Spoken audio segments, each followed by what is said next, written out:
Graça e paz a todos. Amém.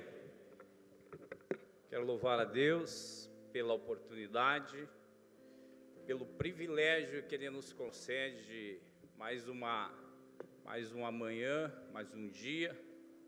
Nós podemos passar na presença dEle e aprendermos um pouco mais, né? Eu só tenho uma coisa para definir essa oportunidade que eu estou tendo aqui, é infinita graça. Amém? Louvar a Deus pela vida do nosso pastor presidente, pastor Wagner Medina, pastora Nádia, amo vocês, são os conselheiros. Quando me aperto, eu mando mensagem, eu peço conselhos e tem sido os sacerdotes na minha vida de verdade, porque eu creio que para pastorear a gente tem que ser pastoreado, para ensinar a gente tem que aprender, então, e para enviar a gente tem que ser enviado. Então eu creio nesse princípio. A vida do nosso vice-presidente, pastor Abraão, lhe amo, meu pastor, um mestre na palavra. Até hoje a palavra que o senhor pregou lá em Bagé está na minha alma. Deus abençoe.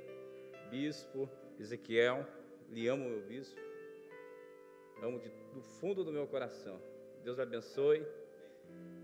Pastor Pedro Elias não chegou ainda, mas que Deus seja louvado pela vida dele, pela vida de todos os irmãos. Então eu louvo a Deus pela comunhão, pela participação de todos, e também não posso deixar de saudar aqui, se eu disser um amém aqui, está valendo, a minha amada esposa que está lá atrás, minha linda, Deus abençoe, o pessoal que veio comigo de Carazinho, pastores, pastor Marcos, evangelista, presbítero irmão Joel, Gabriel, Derlos, Carlos, o pessoal que tem pastoreado algumas igrejas que a gente tem fundado nas cidades da redondeza lá. Deus seja louvado pela vida de todos, amém? Mas vamos lá. Primeira carta do apóstolo Paulo ao povo de Coríntios, capítulo 9. Epístola do apóstolo Paulo ao povo de Coríntios, capítulo 9, versículo 24 a seguir.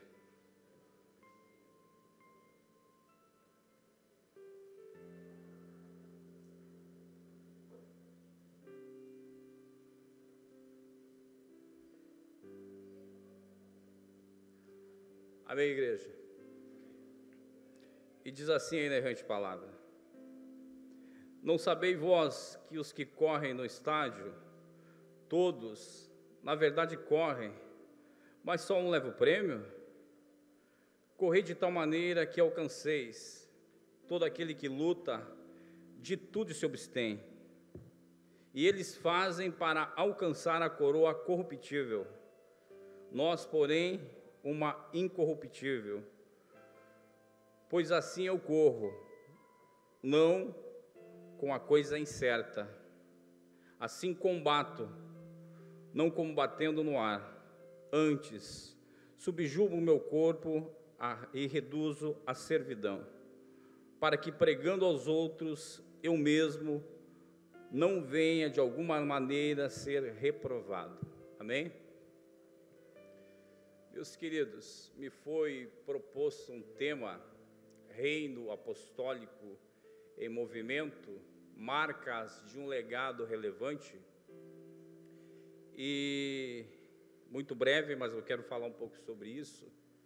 Reino apostólico, ou um reino de envio, porque apóstolo também quer dizer enviado, alguém que leva uma mensagem, leva algo e é fiel sobre aquilo que leva. Eu entendo que Paulo, ele vai usar uma metáfora para falar e para ensinar a igreja de Coríntios. Por quê? Comparando a corrida da fé com uma das corridas que acontecia nas Olimpíadas de Coríntios. Os irmãos sabem, estou no meio de mestre, que a cidade de Coríntios ela era muito conhecida pelos Jogos Olímpicos, que acontecia a cada 3 anos nessa cidade.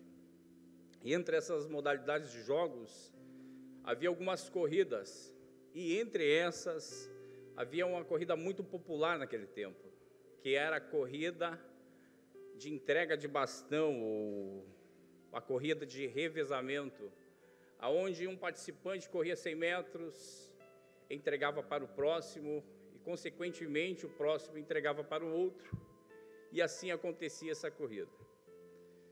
O primeiro era enviado, e quando ele chegava no próximo participante, ele entregava esse bastão, e o próximo seguia correndo. O sinal do envio era quando o primeiro chegasse e o segundo recebia aquilo, e então sim, ele era enviado. Meus amados irmãos, o apóstolo Paulo, quando ele vai servir a ceia, em 1 Coríntios 11, capítulo 23, ele diz assim: o que eu recebi do Senhor, eu vos entrego. Eu recebo algo de Deus, e então eu vos entrego, porque não tem como eu entregar aquilo que eu não recebi. Então, se eu fui enviado, se eu sou enviado, eu recebi algo, e me foi proposto nessa corrida a entregar aquilo que eu recebi, e ter a fidelidade de entregar aquilo que me foi proposto e colocado nas minhas mãos. Mas veja bem, essa corrida, a corrida da fé, essa corrida, esse reino em movimento, esse reino de envio, ele não começa apenas nas escrituras neotestamentárias, não, mas sim, começa desde o dia que Adão peca lá dentro do Éden com Eva, e eles são expulsos. Então, Deus começa a enviar alguns homens, começa o envio do reino, para que esses homens cumpram aquilo que Deus propôs para as suas vidas, e enviem os próximos. Ouça, mas todo o enviado tinha que ter algo em suas mãos para entregar. Por quê? Porque toda corrida ela tem uma regra, toda corrida ela possui uma regra. Então não adianta apenas eu correr, achar que eu estou correndo e as coisas estão dando tudo certo, se eu não tiver algo para entregar. A corrida da fé, ela existe regra. Esse reino de envio, ele existe regra. Olha só, em toda a história bíblica, eu vejo essa corrida parar por 2 vezes apenas. O dilúvio não parou a corrida do envio. O cativeiro da Babilônia não parou a corrida do envio. Apenas os preparou para a corrida. Por quê? Porque todo corredor ele recebia algo para enviar.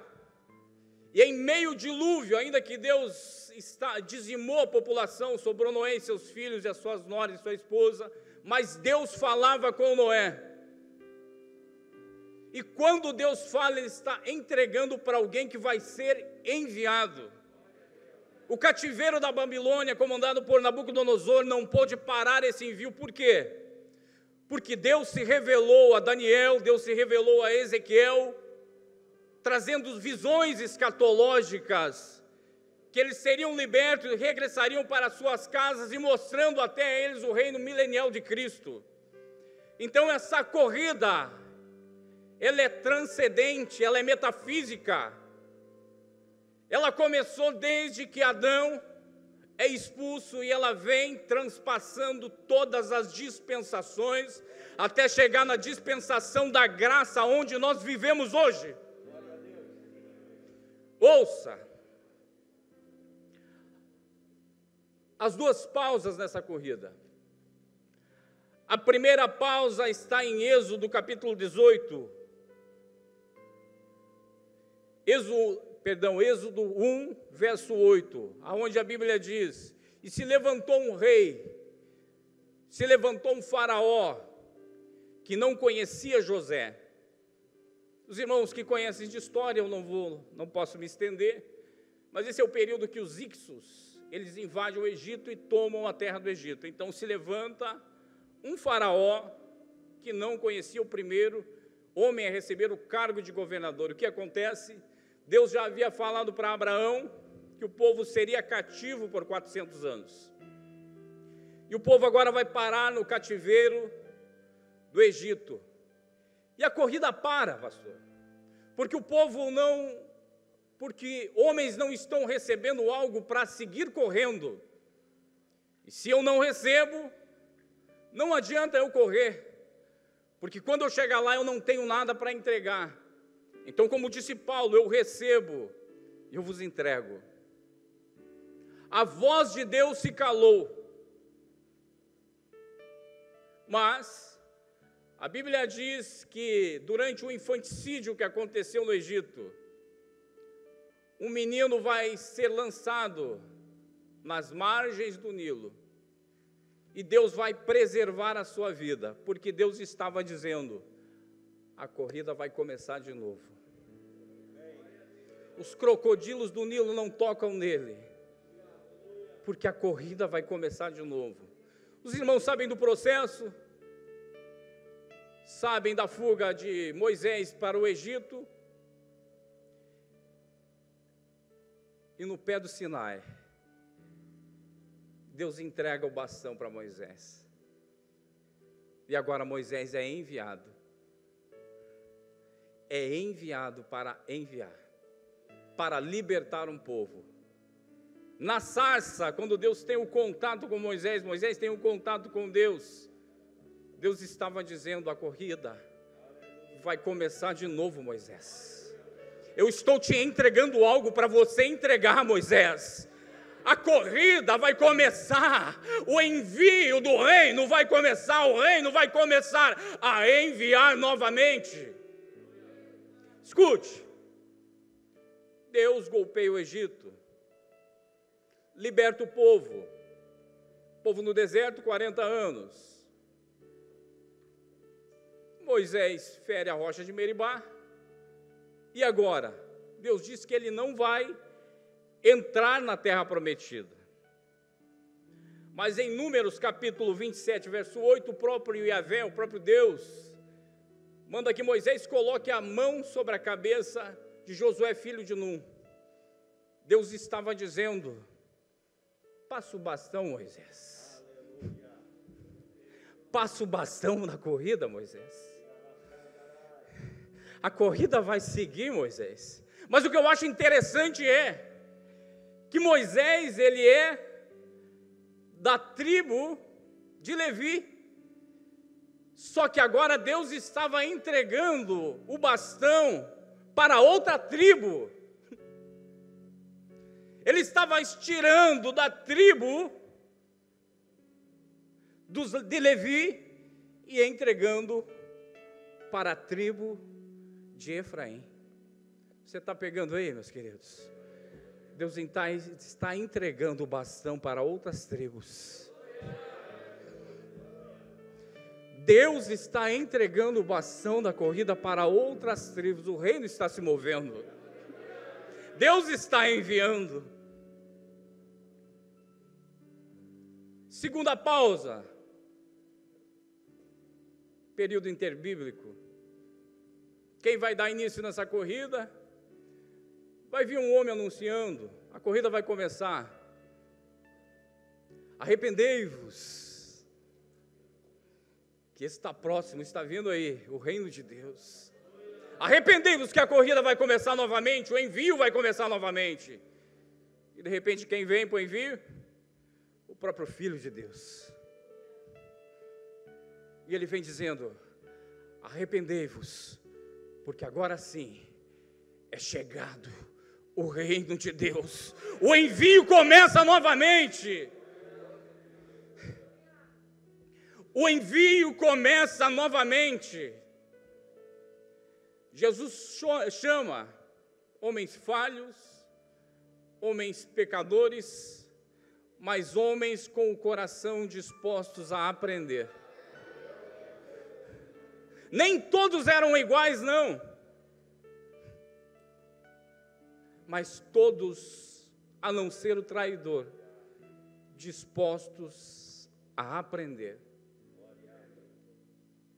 E daqui a pouco Deus chama Paulo na perseguição da igreja em Damasco, todo o processo na vida do pregador dos gentios, do apóstolo dos gentios.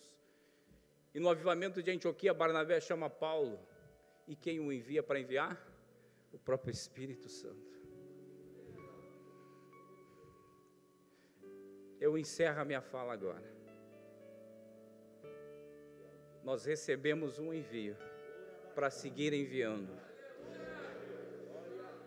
Mas para encerrar minha fala, eu quero dizer que os que vieram antes não falharam. As gerações que nos antecederam não falharam, por quê? Porque eu amo Jesus, bispo. Eu pastorei uma juventude que ama Jesus, vocês têm sede de Deus. Quando eu olho para eles, eu vejo que as gerações que vieram antes, elas não erraram, elas conseguiram chegar até nós e enviar nós. E vou dizer mais uma coisa, se Jesus não voltar na nossa geração, aleluia, nós vamos terminar a carreira levando sobre nós marcas de um legado relevante.